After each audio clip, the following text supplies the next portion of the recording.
It's time for another Out and About with Jamie Grout podcast. Thanks for joining me today. This is a best of podcast where we once again play back the conversation I had with Van Harden several months ago. If you're not familiar with Van Harden, he was on WHO radio doing mornings for a number of years, and I have lunch with him about once a month, and he's quite a character. He's won about every award in radio that you could ever win, including the Marconi Award, which is radio's highest honor. You might remember him from the Van and Bonnie radio show. His other partners were Connie and Patty, and he has some great stories to tell, so hang on for that. But first, a word from our sponsors, including Clement Mackey Insurance. Clement Mackey, a great place to go if you're shopping around for good insurance rates. They're an independent insurance agent, so they can find the lowest rate just for you. And they're the presenting sponsor for the holiday lights going on at Maytag Park. If you haven't had a chance to check them out, do so, because it's not to be missed. And take your camera with you because it's absolutely beautiful. Kudos to Jamie Murphy and the crew for what they've done out at Maytag Park with those holiday lights. Also on their Facebook page, they talk about your home mortgage interest might be deductible. And you should consider itemizing your deductions for your home mortgage interest. And you can find out about that at their Facebook page for Clement Mackey Insurance. Also by Ryan's Tire and Auto on First Avenue in Newton. They have exciting news. Due to tremendous business growth, they're looking for tire techs. Plus, previous experience is a major plus. And they say you must be dependable. If you're tired of working for the rest, come work for the best at Ryan's Tire and Auto on First Avenue in Newton. Tony Pesca, Iowa Realty. Little Red and I bought our house through her. And she found the right house for us after looking at several of them. And you know what? She'll find the right house for you, too. Give Tony a call at 641-417-8484. 641-417-8484. Also by the gang at Advantage Credit Union. Ho, ho, holy mistletoe! Are you still being fleeced on your monthly vehicle payments? Give yourself an early Christmas gift and refinance your sleigh ride with Advantage Credit Union. We'll have you dancing and prancing down the driveway as you save on your monthly payments and lower your interest rate.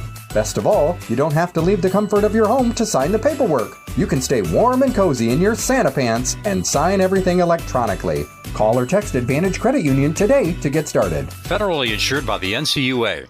It's time for another edition of Out and About with Jamie Grout, and I'm excited to talk to my victim today. I shouldn't call him a victim, but he's a guy that I guess I look up to, and I wish I had known earlier in my career because he's every bit as nice in person as he is on the radio, and he's given me lots of great advice over the years and whatnot. I don't know how to introduce this gentleman because I was thinking of so many different ways. So I'm thinking that maybe Ed Sullivan could introduce Van Harden. Now, our show, and you kiddies are going to like this. Kate Smith's been on our show approximately 56 times, and I'm sick of looking at her. So instead, we're going to have Van Harden, former morning man and program director for 35 years at WHO Radio in Des Moines. Bring them out. Roll them out here. Woo! And I'll add to that, 5-time Marconi Award winner? Yeah. Too? Which is like, if you're not a radio person, it is the Oscars of radio, yeah, I would say. So, Van, thanks for coming in and doing this podcast with me. I don't know where to start. You are not only a broadcaster's broadcaster, you're an author, you're an inventor. I got to wonder what's going on in your mind sometimes because you must constantly be thinking about things. Do you miss being on the radio? I guess the first answer should be I do not miss getting up at 2:45 in the morning, which I did for 35 years. Good heavens. And I remember when I was doing that, people said, how do you do that? And I didn't even think about it. I just did it. But now that I'm not doing it, as I think back, and I mean, I've been up once at 2:45, and that was to go to the bathroom, since then. I'm not sure how I did it either. Yeah. But God blessed me with the ability to get that done. But at the end, it got harder and harder and harder just because getting older. Sure. You spoke at our Newton Rotary Club here a while back, and you told an interesting story about you've told me about how you got into radio and Roy Fox, who was a big influence on you, and you sent out some letters, and we'll get to that. But even before that, before you sent out the letters to the DJs, what do you think it was that made you think about getting into radio and being curious about it?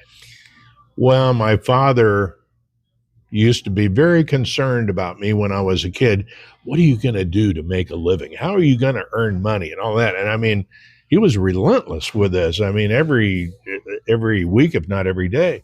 And I just wanted to ride my bike around Adel. I didn't think about stuff like that. And then I got to thinking, well, I probably better come up with an answer for this guy. And I just noticed that before I went to school, I was listening to the radio, and it was WHO, oddly enough, and it was Don Warren at the time.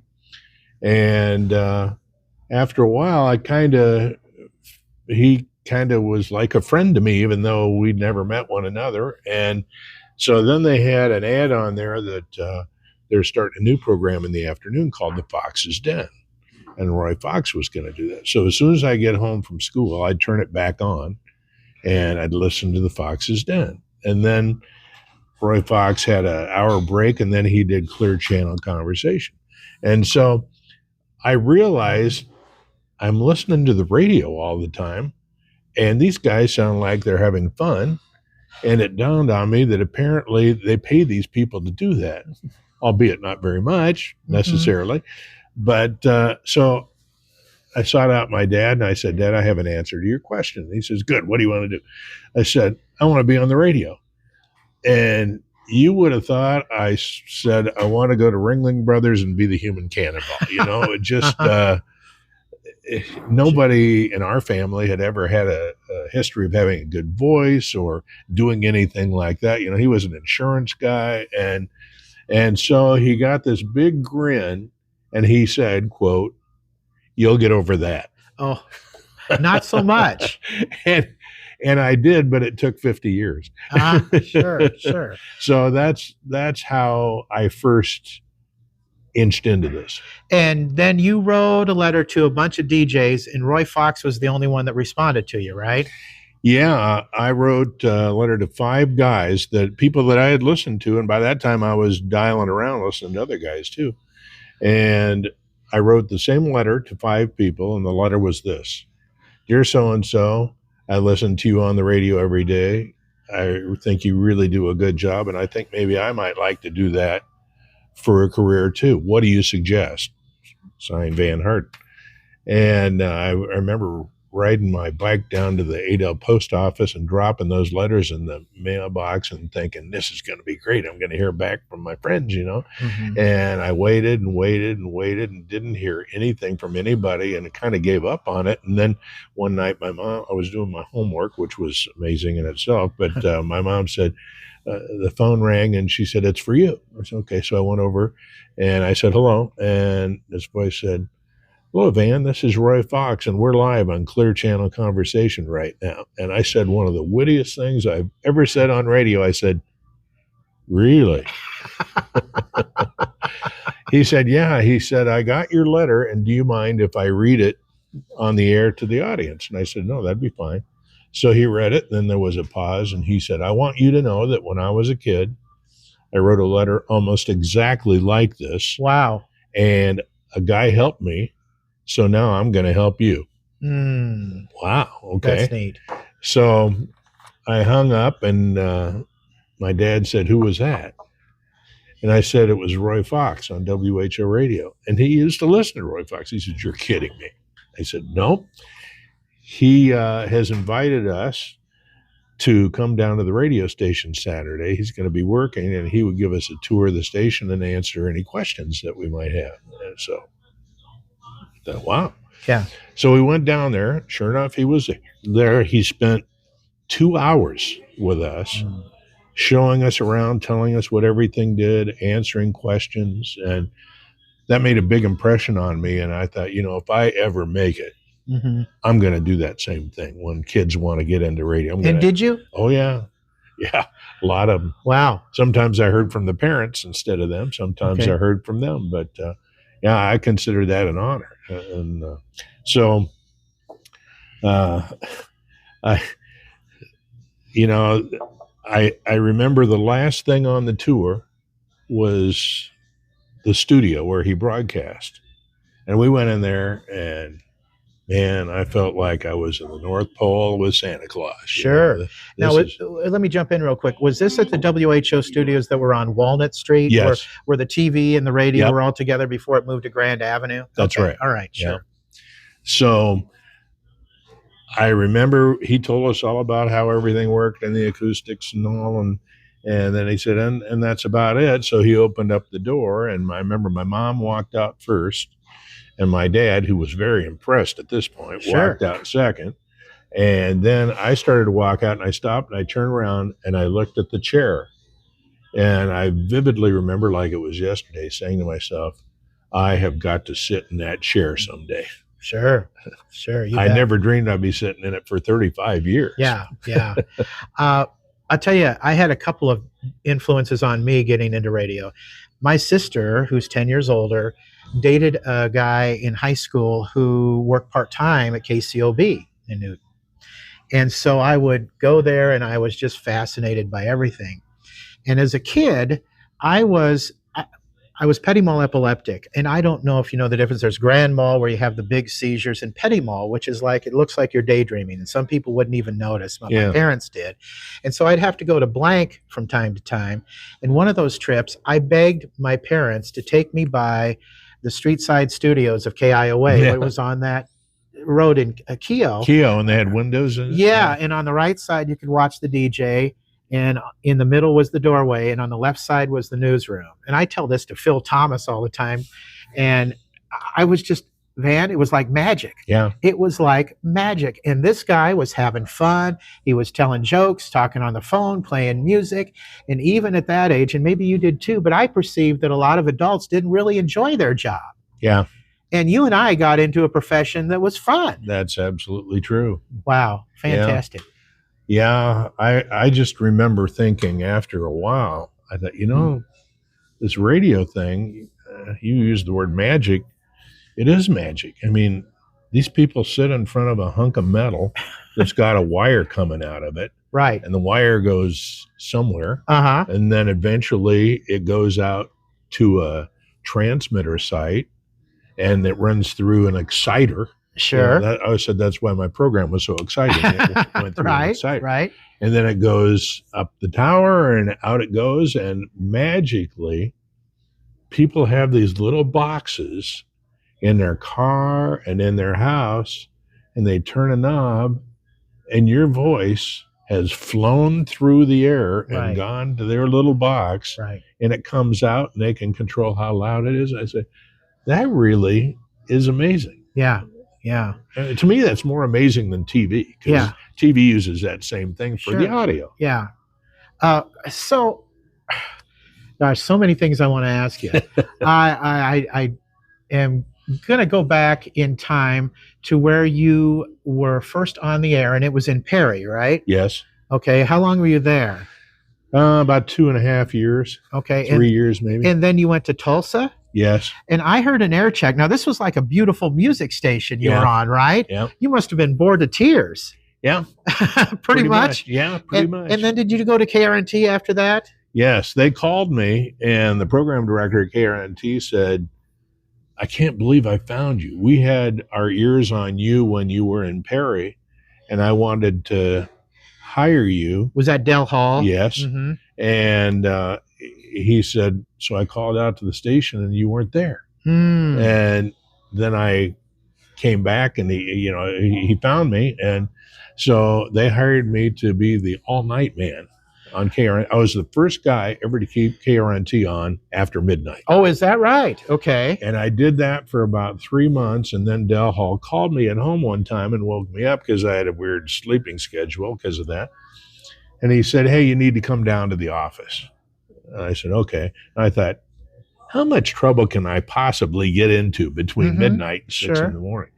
So I came in, and he said, I got to tell you, I got up last night to go to the bathroom, and I turned on the radio, and you told one of the funniest stories I've ever heard. And from now on, you're going to be on in the middle of the day. Wow. Isn't that great? Yeah. Yeah. So he must have been a great mentor for you. Yeah, he was a good guy, and he used to have a lot of strict rules. And then I can remember asking him about some things, and he said, things don't really have to happen this way. Oh, Things can be massaged, like the music list. Boy, we had to play certain ones at certain times. so he gave you some wiggle room. Well, yeah, but he was trying to give me the principle of broadcasting that, what I set up for you is good, but it may not be the best, and there may be others, and that's okay. Huh. That's good. Not all program directors are like that. Yeah. So that's fantastic. Yeah. And I listen, by the way, if you ever want to hear good Des Moines radio history, go to DesMoinesBroadcasting.com. Oh, there's some great stuff. Oh, yeah, definitely. And I heard your first shift on KRNT when you were working overnights. And we're here at the Machine Shed recording this in Des Moines. And every month, the first Wednesday of every month, a group called Microphonies gets together. And they're a bunch of people who are currently in radio or retired from radio. And the guy who organizes this was the morning guy That's that right. you were promoting. Yeah. And then after that change, I got off at nights. They had me follow Ray Dennis. oh, is that Yeah. right? Okay, He great. was on till 10, and I was on after that. Might be a hard question to answer. I don't know. But what was the one thing in all your 50 years in radio that stands out to you as the most memorable thing? I think it was, and I don't know what the day it was, but when I first got into this, I was all enamored with queuing up records and playing tapes and music and all of that. And it didn't take me too long after I got on the air to figure out that's not the fun part of this. The fun part is the listeners, Mm-hmm. Sure. the people that would call and talk to me, and the people that I would see when I went out and about. And, I don't know how many accountants get off of their job and go to the grocery store and people say, boy, you did a great job accounting today, Right. But when I was on the radio, I'd go to the grocery store and people said, man, that story you told about that was great. And just the feedback that you get. Sure. It's like applause. Yeah. Uh-huh. Yeah. Yeah. I mean, because when you're in the studio, you don't know how people are responding. No. But when they come back to you and mention things, that's fantastic. I know one time I hosted I forget whether it was a concert or a political thing or something, but they wanted me to host the thing. So I came out, and it was right during a presidential election. And I said something about, this is an honor for me to do this, but you know why? Because I don't have to break for 60 seconds or 2 minutes. Sure. And boy, the place busted out in applause because everybody was sick of the political ads. You told a story I want to go to because it's pretty funny. You had a speaking engagement at a classroom at Interstate 35 schools, I believe it was. Yeah.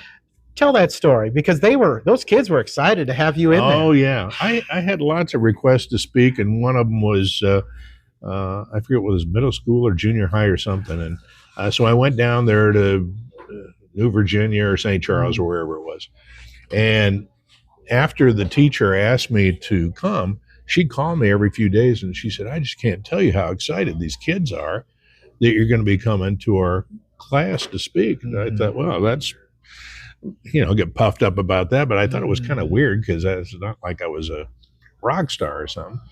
So anyway, I went down there, and she opened up the door and introduced me, and I went in, and it was stone cold silent. Mm-hmm. Mm-hmm. They thought Van Halen was coming.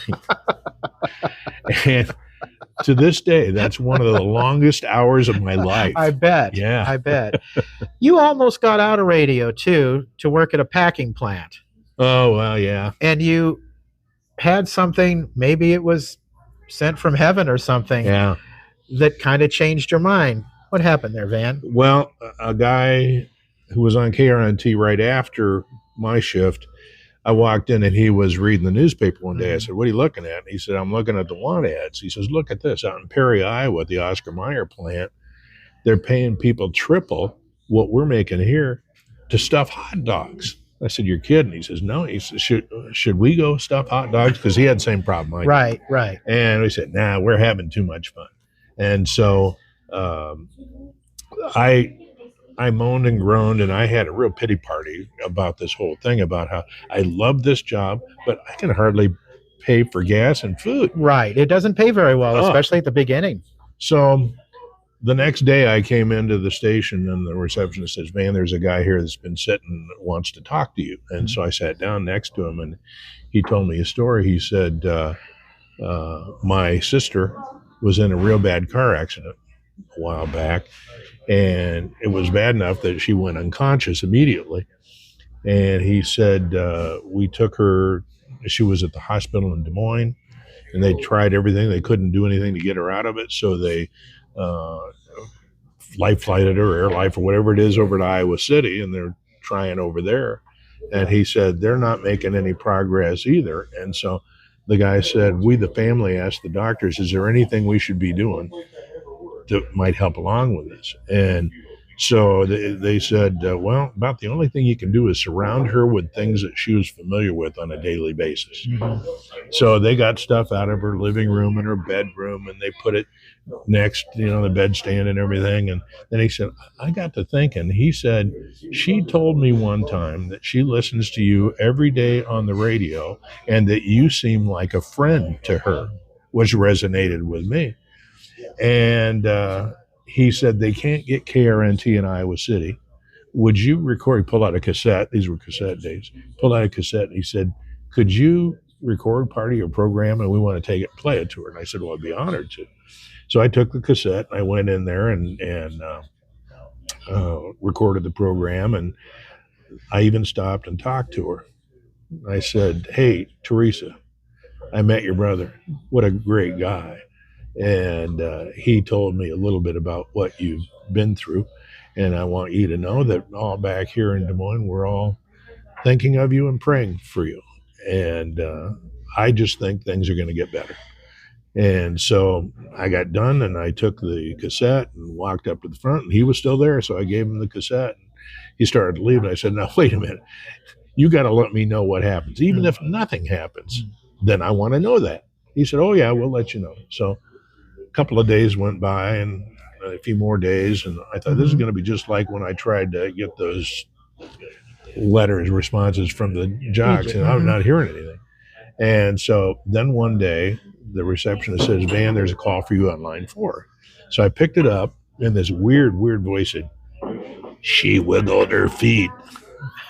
I said, who is this? I've heard about calls like this. Who is this? And he said, I'm the brother of the girl that was in the car wreck. I said, she wiggled her feet? He said, yeah, when you were playing the music, all of a sudden her feet started going back and forth to the beat of the music. I said, really? He said, then when you started talking to her, I still get the hair standing up on my neck. When you started talking to her, her eyes opened up. And long story short, she's going to be just fine. Oh, my gosh. And so they came out to the Iowa State Fair where I was that year. And she was in a wheelchair, but she was going to be getting rid of that too.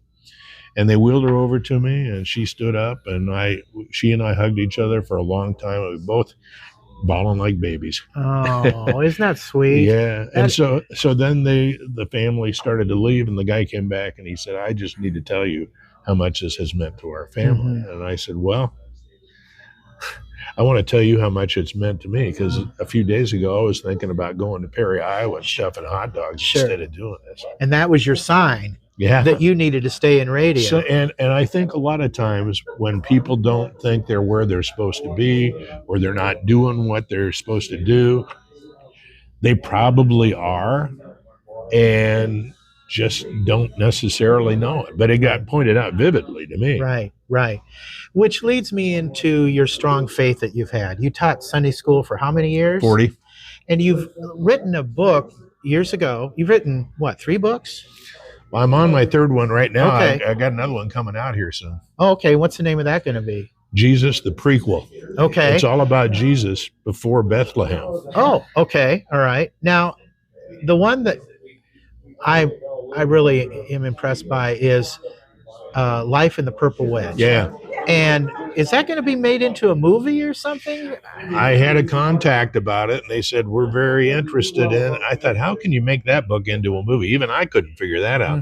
And they said, or it could be TV thing. So anyway, they're thinking about it. To tell you the truth, I don't expect that to go anywhere. I Okay. never expected that in the first place, but it was flattering that Sure. they were thinking of it. So for those who don't know, you have a good description of life in the purple wedge.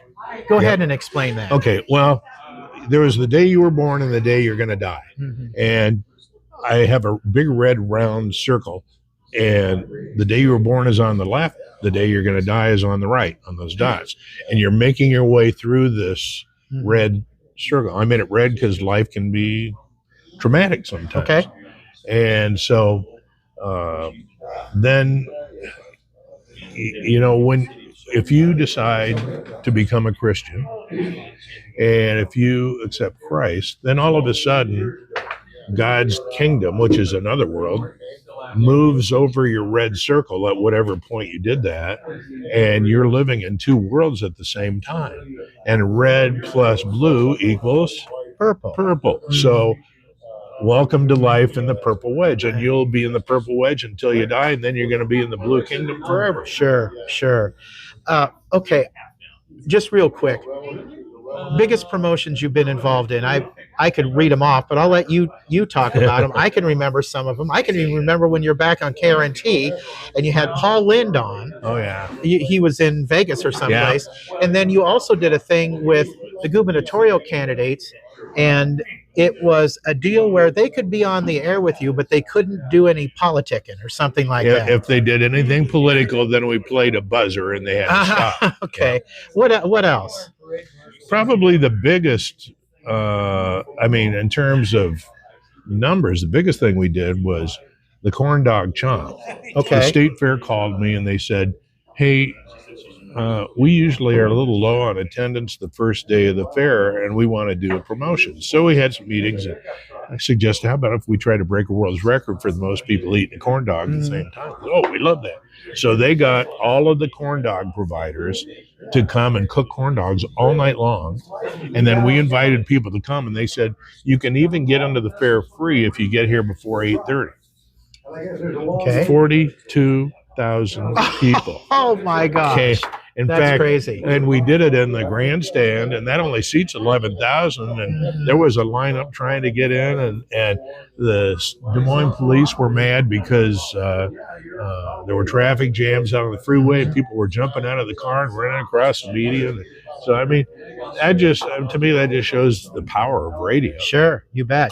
And there's also the Leisure Suit Convention you did. 8 years of that. Yeah, and then chocolate breakfast too. Chocolate breakfast, and we did the Journeys to the Center of the Earth, where sure. we went down into limestone mines with really? thousands of listeners, and buses. Did you? And am I dreaming this, or did you and Mark Allen do a show where Mark or somebody was in a what do you call it? One of those suits? Knight of armor. Yeah. And you we were shot shooting golf balls balls at it. Yeah.